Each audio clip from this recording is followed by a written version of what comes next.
Қайырлы күн қыздар, бүгін сіздермен испанский чизкейк дайындаймыз. Менің каналыма тіркеліп кетуді ұмытпаңыздар.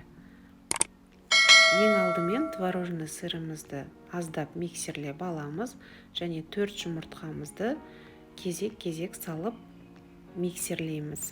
Бәрін бірге салатын болсақ, массамыз сұйық болып кетеді. Сондықтан жұмыртқаларды жеке-жеке салып араластырып аламыз.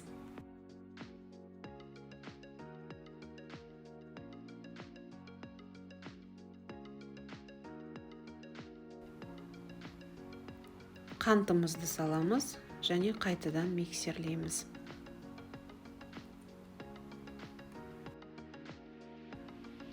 Творожный сыр, жұмыртқа және қантымыз осылай біркелкі масса болғаннан кейін, оған кукурузный крахмалымызды қосып, лопатканың көмегімен жақсылап бір араластырып аламыз.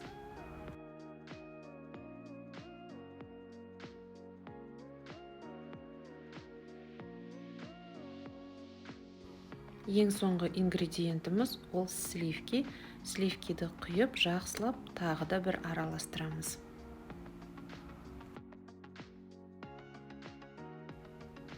Пешімізді алдын ала 170 градусқа қыздырып қоямыз және форманың түбі алынатын түрін таңдап аламыз, яғни разъемный форма аламыз.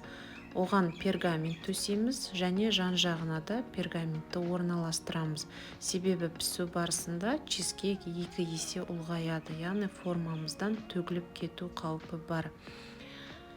Дайын болған чизкейкті пешке жібереміз. 60 минутта чизкейкіміз осылай пісіп шығады, бірақ бұл дайын емес.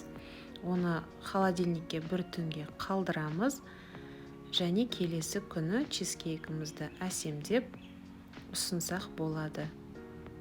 Өте дәмді, жасап көріңіздер, ас болсын.